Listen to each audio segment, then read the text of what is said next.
Hola, ¿qué tal, hermanos? Que el Señor les bendiga. Soy Salvador Espinosa, pastor general de Iglesia Bíblica Cristiana aquí en Jucumpichilemu, en Chile. Estamos estudiando la poderosa serie El Poder de la Cruz. Creo que todos necesitamos un entendimiento más claro, más profundo acerca de la revelación, el significado de la cruz de nuestro Señor Jesucristo. Y con esta serie el propósito es que podamos llegar a esos objetivos, que podamos llegar a ese entendimiento profundo gracias a la guianza del Espíritu Santo para que nos ayude a crecer como iglesia en este tema. El título de nuestro mensaje es La Redención. Somos comprados por su sangre. Sermón número 3. Para esto quiero, hermano, que por favor abra su Biblia o sus Biblias en Efesios capítulo 1, versículo 7. Y dice: en quien tenemos redención por su sangre, el perdón de pecados según las riquezas de su gracia.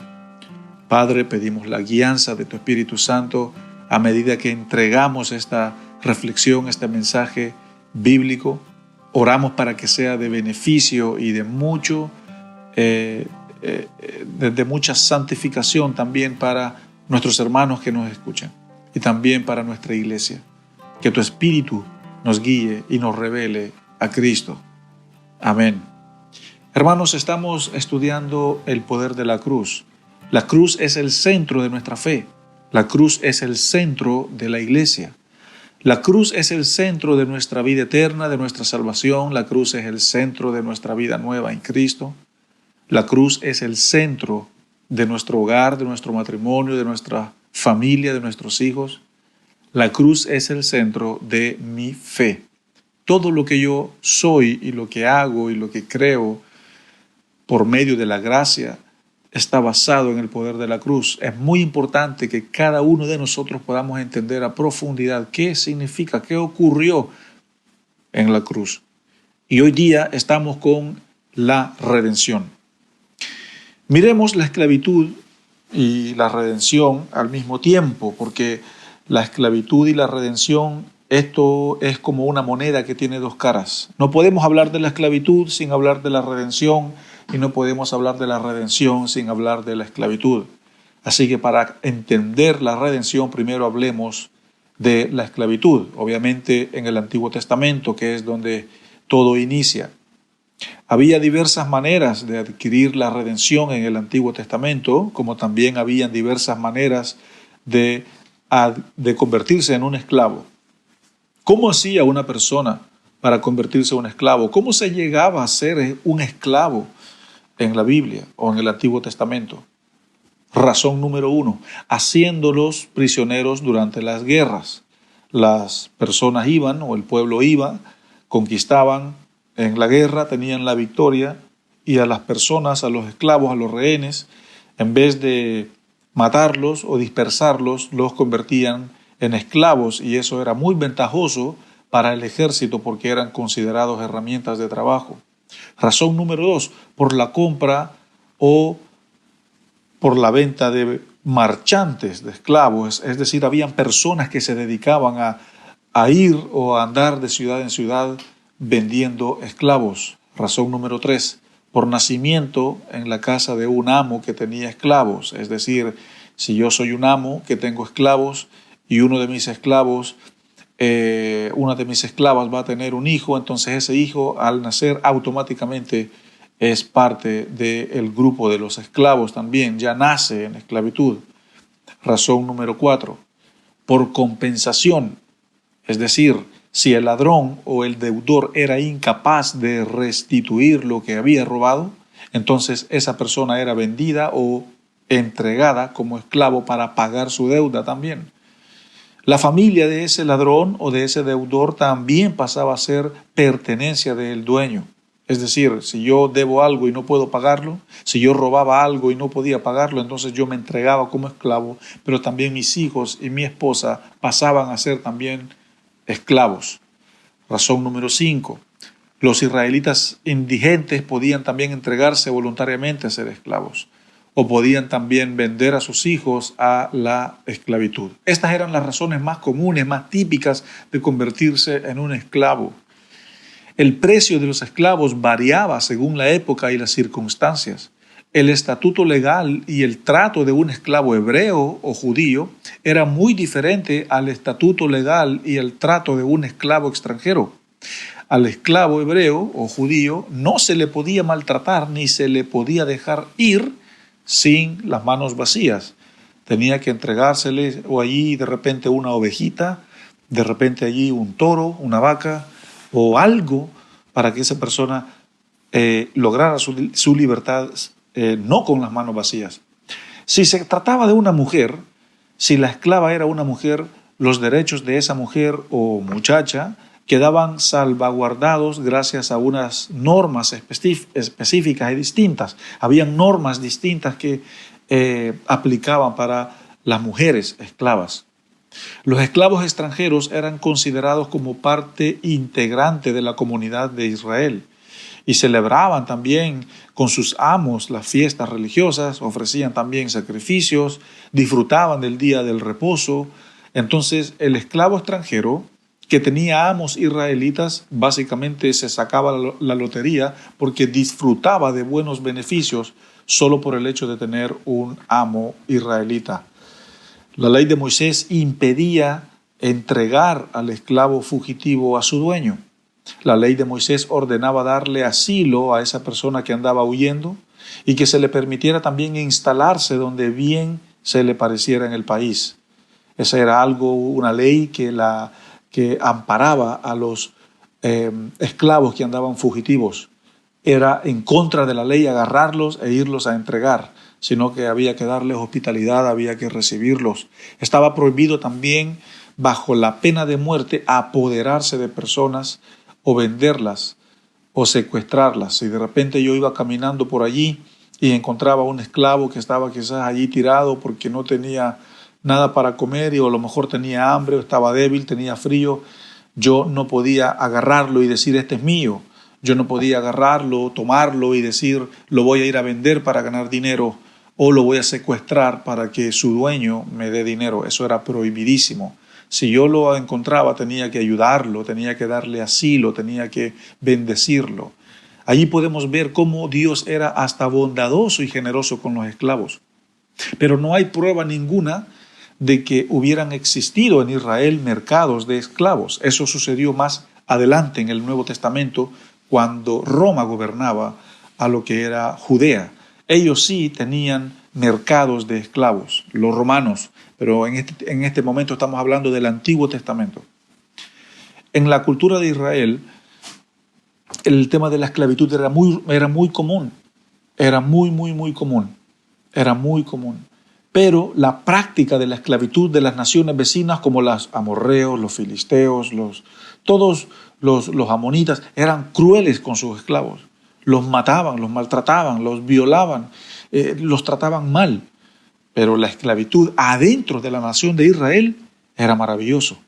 Eran bien cuidados. Dios se encargaba de que fueran generosos, que fueran amables con los esclavos. Entonces, se observaba en el Antiguo Testamento también una relación cordial de respeto entre amo y esclavo. El esclavo tenía derecho a la protección de la justicia. En ocasiones también algunos esclavos recibían herencias de sus amos, casándose a veces con sus hijas o haciendo algún tipo de estas cosas. Pero este era la esclavitud en el Antiguo Testamento. Así funcionaba en el Antiguo Testamento la esclavitud.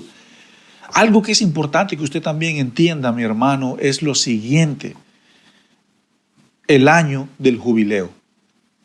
¿Y por qué quiero que hablemos del año del jubileo? Porque quiero que usted entienda cómo es que eran libres de la esclavitud estos esclavos. En el calendario judío y en la cultura judía había un año donde se celebraba una fiesta, la cual se llamaba el año del jubileo, donde quedaban durante esta fiesta, durante este año de celebración, era cuando los esclavos quedaban liberados.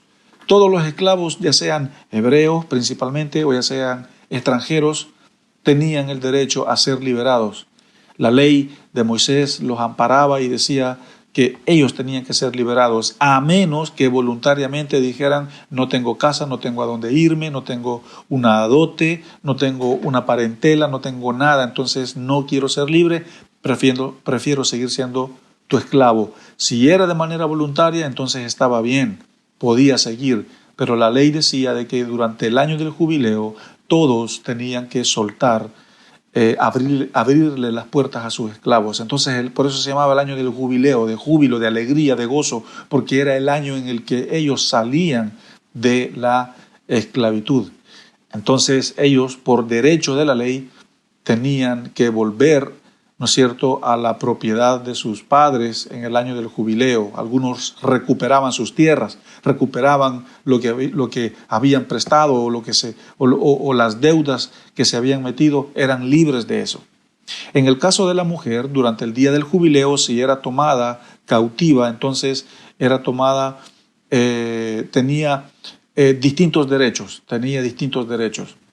Pero esa era la esclavitud entonces en el Antiguo Testamento. Ahora quiero que miremos la esclavitud y la redención en el Nuevo Testamento. La esclavitud en el Nuevo Testamento ya era distinta. No era igual que la del Antiguo Testamento. Era distinta, estaba bastante mezclada con la visión de la esclavitud según el Imperio Romano, ya que Roma gobernaba en los tiempos del Nuevo Testamento.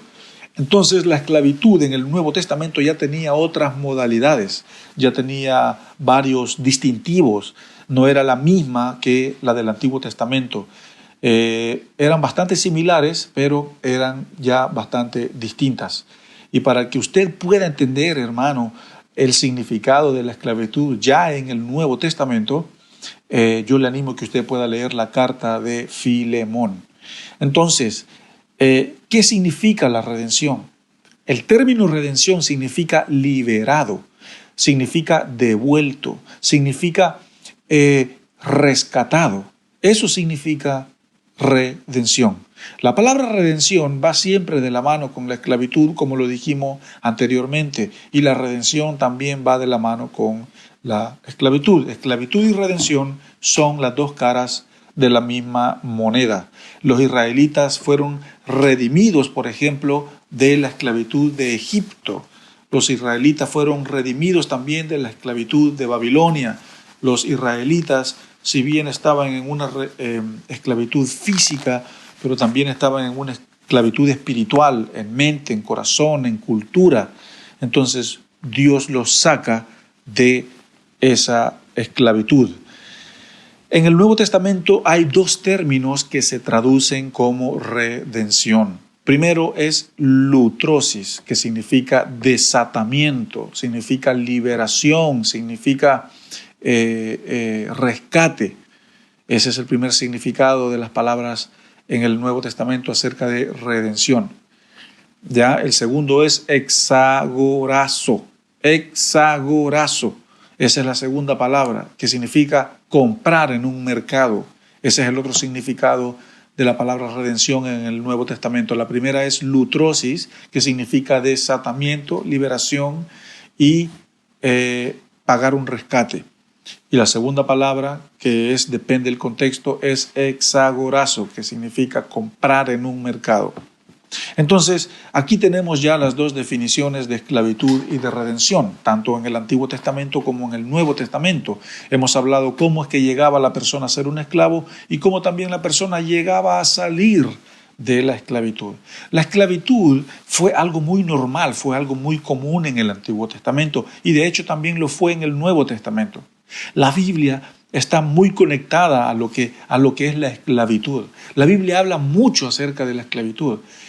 Cada libro de la Biblia, tanto en el Nuevo como en el Antiguo Testamento, están relacionados de alguna manera a la esclavitud. ¿Y por qué nosotros hablamos acerca de la esclavitud? Porque es importante que usted entienda y se dé cuenta cómo la esclavitud estaba involucrada en una cultura, cómo la esclavitud era parte de la vida normal, era parte de la vida diaria en la cultura judía.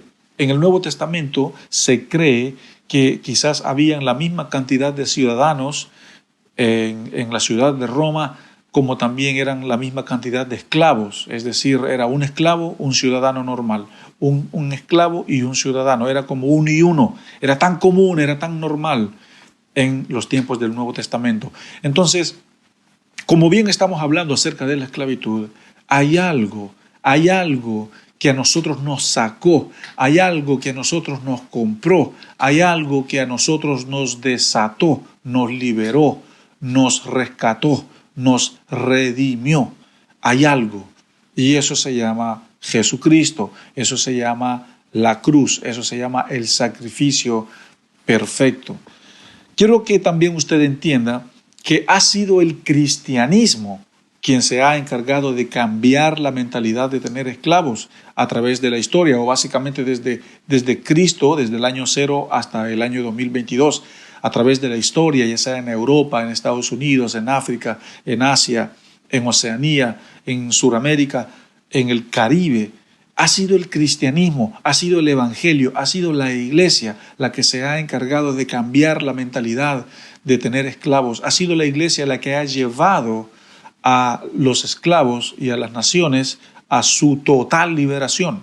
Ese es uno de los grandes propósitos también del evangelio, del cristianismo, que libere o liberta a las naciones. La verdad hace libres a las personas, las saca de la esclavitud. En el Nuevo Testamento nosotros vemos exhortaciones hacia los amos para que traten bien a sus esclavos.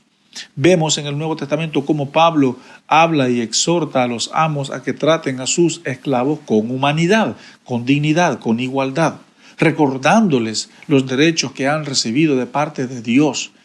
Los creyentes esclavos, al igual que también los libres, son ahora miembros de un cuerpo llamado Cristo.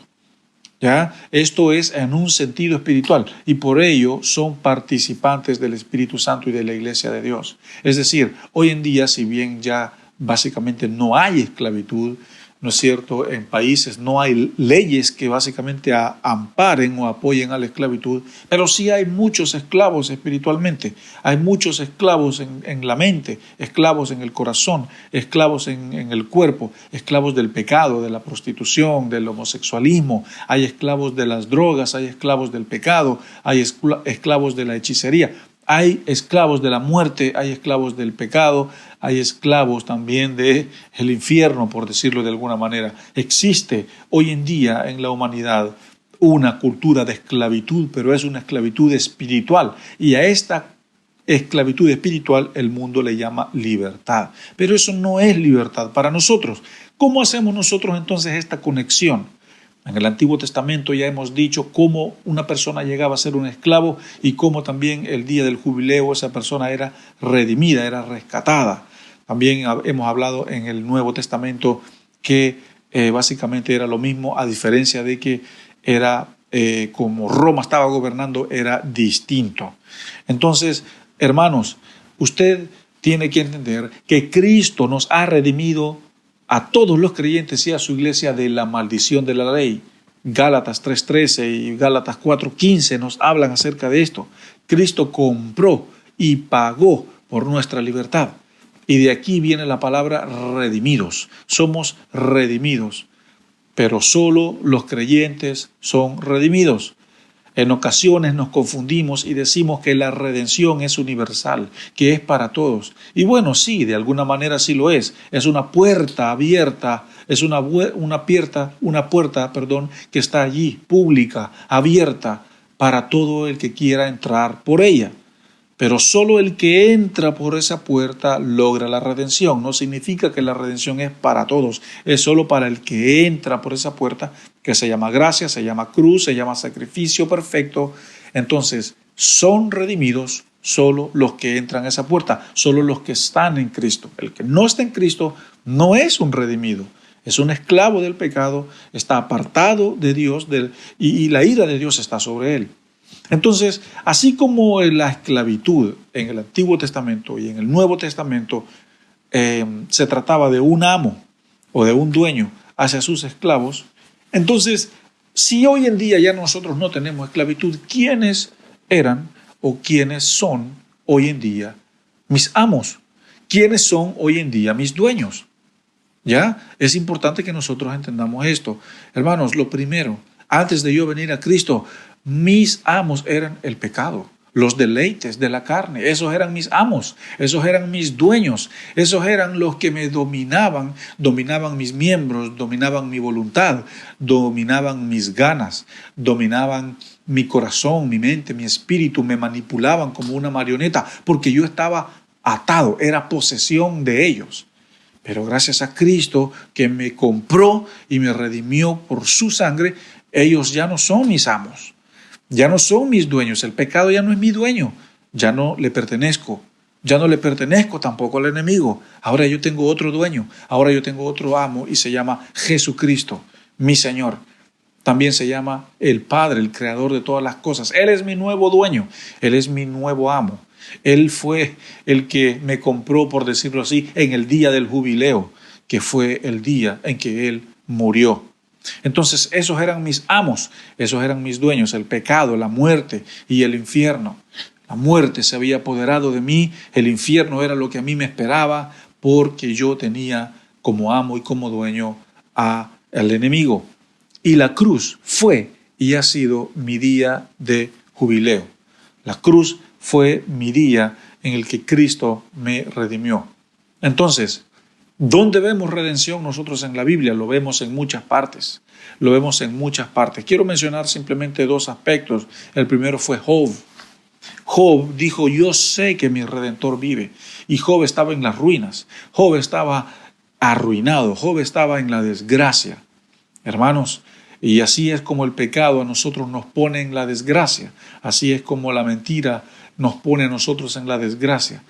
Pero desde la desgracia, nosotros un día pudimos decir, yo sé que mi Redentor vive, y ahora ya no vivimos en desgracia, ya no vivimos en deshonra, ahora vivimos en libertad, por medio de una nueva ley en nosotros, que es la ley del Espíritu Santo.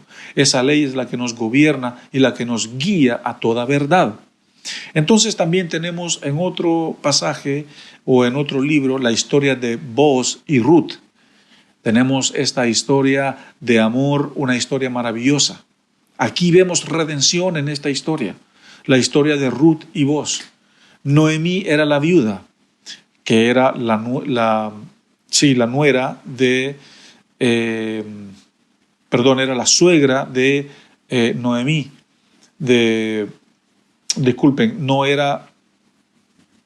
Noemí era la suegra de Ruth. Ese es el tema. Noemí era la suegra de Ruth. Y Ruth era moabita. Ruth era moabita y Booz era el israelita. Entonces, ¿qué es lo que vemos acá? Vemos una prefiguración de la cruz. Recuerden, en los mensajes anteriores hemos visto pasajes específicos donde hemos visto la prefiguración de la cruz. También hemos dicho de que uno de los grandes propósitos de leer y entender el Antiguo Testamento es ver a la cruz en cada libro, ver a Cristo en cada libro. ¿Y dónde vemos a Cristo? Acá en este mensaje de la redención, en la historia maravillosa de Booz y Ruth. Ruth era moabita, Noemí era su suegra, Noemí estaba viuda, y Booz es el israelita. Entonces aquí vemos cómo Booz redime a Ruth, y también redime y recupera todas sus tierras. Y esa es una prefiguración de la cruz, de cómo Cristo redime a la iglesia. Booz es una prefiguración de Jesús y Ruth es una prefiguración de la iglesia. Cómo Booz redime a la iglesia, cómo Cristo redime a la iglesia. Y ella era de otra nación. Y la iglesia también está compuesta por diversas naciones. Pueden ver, díganme si pueden ver la redención. Díganme si pueden ver la cruz, díganme si pueden ver la prefiguración de la cruz en estos protagonistas de esta historia. Pues claro que sí, Booz era Jesús, era una prefiguración, era un acto profético, y Ruth era la iglesia, y vemos cómo la iglesia estaba sucia, desamparada, la iglesia estaba como Ruth, sin herencia, sin esperanza de la vida. De hecho, ella se había cambiado el nombre a Mara, que significa amargura. Entonces, así estaba la iglesia, en amargura, en desesperanza, y viene Booz, que es Cristo, y la redime, y se casa con ella. y entra en pacto con ella, como Cristo entró en pacto con la iglesia. Hermanos, veamos la redención en esta maravillosa historia. ¿Y qué sucede después? Uno de los grandes propósitos de este libro también es que cuidar el linaje de Jesús. ¿Por qué? Porque Ruth y Boaz se casaron y tuvieron un hijo llamado Obed. Y este Obed fue el abuelo de David. ¿Y quién fue David? Bueno, de David vino Cristo. Entonces, en la historia de Ruth y Boaz vemos cómo Dios cuidó el linaje de Cristo para que cuando llegara el día en el que Cristo viniera, él tuviera linaje de Obed, es decir, de Boaz. Y después David, y así sucesivamente. Hermanos, de David vino Cristo, y David vino de Obed, y Obed vino de Boaz, y así usted va para atrás, hasta llegar a Abraham. Entonces, desde Abraham hasta Cristo vemos redención. Entonces, hermanos, así es como vemos la redención en el Antiguo Testamento y también en el Nuevo. Esto es lo que significa la redención. ¿Qué hemos dicho que la redención significa? Significa rescate. La redención significa ser liberado. Significa liberado, devuelto mediante el pago de un rescate. La palabra redención va siempre, también hemos dicho, de la mano con la esclavitud. Entonces, ser redimido significa ser comprado. Ser redimido significa ser liberado. Ser redimido significa ser comprado. Ahora, ¿quién ha sido nuestro Redentor? Ha sido Jesús, por medio de su sangre. Y para eso quiero que volvamos a leer el versículo que leímos al inicio. Efesios 1:7. En quien tenemos redención, es decir, en quien tenemos libertad, en quien tenemos libertad, en quien hemos sido comprados, en quien tenemos redención por su sangre, el perdón de pecados, según las riquezas de su gracia. Gracias a esta redención podemos vivir hoy en día en la gracia.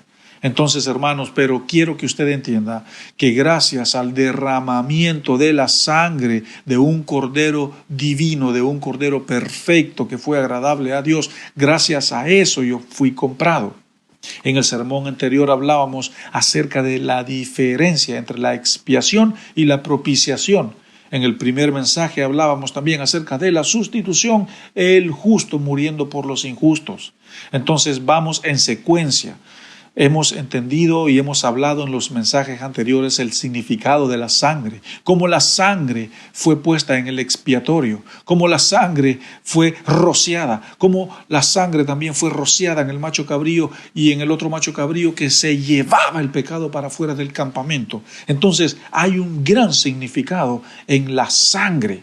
En la sangre vemos también la prefiguración del primer mensaje cuando Dios le dijo a los israelitas en Egipto que mataran a un cordero para que pusieran la sangre en los dinteles de las puertas, porque el ángel de la muerte iba a pasar para matar a los primogénitos, y esa fue la última plaga que Dios mandó para que los israelitas salieran de Egipto. Y el ángel de la muerte, al ver la sangre en los dinteles, iba a pasar de largo, no iba a entrar a esas casas, no iba a haber mortandad. ¿Por qué? Porque la sangre de ese cordero, es decir, la sangre de Cristo, impide que el ángel de la muerte entre a mi casa. La sangre de Cristo impide que el espíritu de lujuria, de pecado, de prostitución, de inmoralidad sexual toque mi casa. Porque en mi casa está la sangre de Cristo. Porque en mi casa está la sangre. Entonces, hermanos, hay un gran poder en la sangre. Usted es redimido.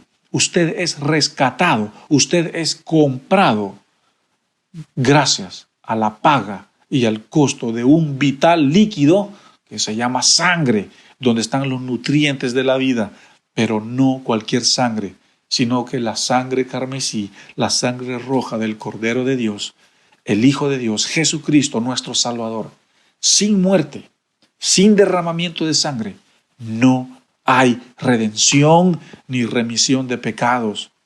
Eso es lo que dice Efesios 1:7, en quien tenemos redención por su sangre, el perdón de pecados según las riquezas de su gracia. Hermanos, entiendan la redención, Ese sacrificio nos redimió, nos compró, nos rescató. Antes nuestros dueños, nuestros amos eran el pecado, las adicciones, el viejo hombre, el poder de la carne. La muerte se había apoderado de nosotros, el infierno nos esperaba. La desgracia, las consecuencias con daños y efectos colaterales. Ese era nuestro dueño, ese era nuestro amo. Pero llegó un día, el día del jubileo, que fue el día perfecto de la cruz, cuando Cristo dijo: yo te compro, iglesia, yo te compro, yo pago tu rescate, yo te redimo con el precio de mi sangre, con el precio de mi expiación, de mi propiciación. Y ahora tú tienes un nuevo dueño, ahora tú tienes un nuevo amo, y es Jesús, una nueva ley que se llama el Espíritu Santo adentro de mí, que me lleva a toda libertad, y Cristo también me lleva al Padre. Entonces, hermanos, esta es la redención. Esta es la redención. Somos redimidos por su sangre, somos rescatados por su sangre. Entonces, si yo soy redimido, todo lo que yo represento también es redimido. Mi casa es redimida, mis finanzas son redimidas, mis hijos son redimidos, mi ministerio, todo es redimido, todo le pertenece a Dios. Así como si el esclavo se entregaba, también sus hijos y su esposa también se convertían en esclavos por causa de él. Hoy en día también, por causa de la redención, mis hijos y mi esposa y mi familia también son libres. Así que, hermano, este es el tercer mensaje de nuestra serie, El Poder de la Cruz. Así que sea de bendición para su vida, que sea de bendición para los que nos escuchan, también por medio de nuestro canal de YouTube. Y nos estamos viendo, hermanos, en nuestro próximo mensaje de la serie El Poder de la Cruz. Que el Señor me los bendiga y que la paz de Dios esté con sus corazones. Bendiciones. Recuerda suscribirte a nuestro canal y activa las notificaciones para que no te pierdas ninguno de nuestros sermones.